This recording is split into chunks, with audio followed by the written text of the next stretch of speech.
Well, it's Saturday the 24th of July. This is episode 2127 of 301 Permanently Moved to Online, a personal podcast 301 seconds in length, written, recorded and edited by me, at the JMO. Hello everyone, I'm back. Apologies for the unplanned and unprecedented break. I had COVID. It sucked. It's not an experience I'd like to repeat, but I'm feeling a bit better now, so I'm back on this bullshit. There is no such thing as creativity, only consistency. A big thanks to everyone who messaged and DM'd me well wishes whilst I was sick. They were very kind and much appreciated. Speaking of well wishes, it's my birthday tomorrow, and as has become the tradition, I would welcome listeners to rate and review this show on iTunes. And if you're watching on the new video version on YouTube, well, hit that subscribe button and smash the like button. You know what to do. My birthday is also as good a reason as any to visit www.thejmo.net/support. And did you know that supporting 301 monthly at £5 is less than the cost of buying me a pint every month down my local pub? Anyways, if that's all too much of a bother, please do share the show with others. Words of a mouth are still the best kinds of words. With all that out of the way, I must admit I had some trepidation going into the writing for the script for today's show. Brain fog is real, and I've been struggling to string even a sentence together. Whilst I was sick, I really didn't do anything at all. The first 5 days are a complete blur.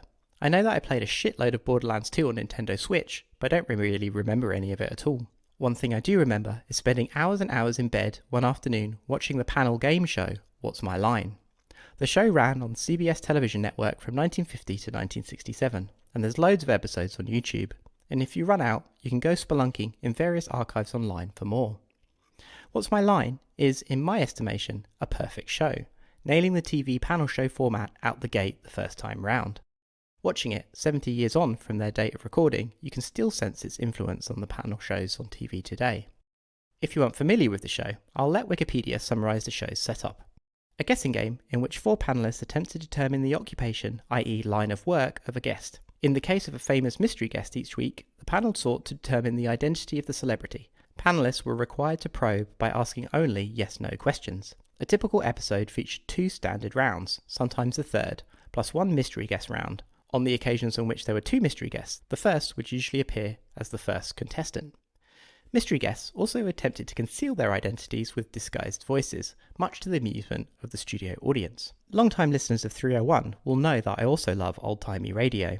One of the things that interests me is that they are broadcast from another world.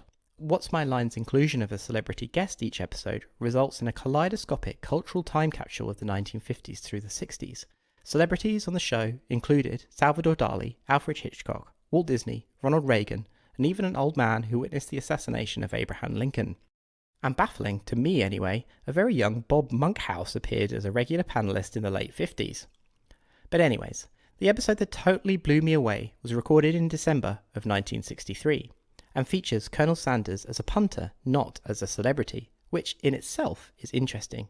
Yes, the Colonel Sanders of what was, at the time, the Southern Fried Chicken Company.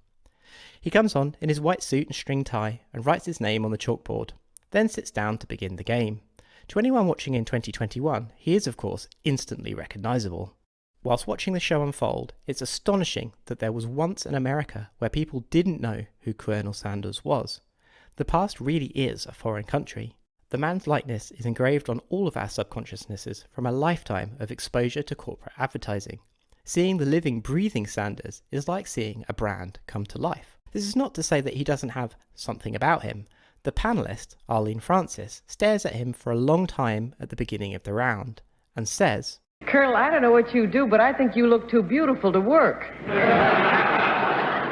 And in that moment, I believe the intensity and ubiquity of Sanders' image from the hyper-capitalist future that we now live in is flowing back in time to the 1960s. Arlene Francis is somehow picking up on his future aura.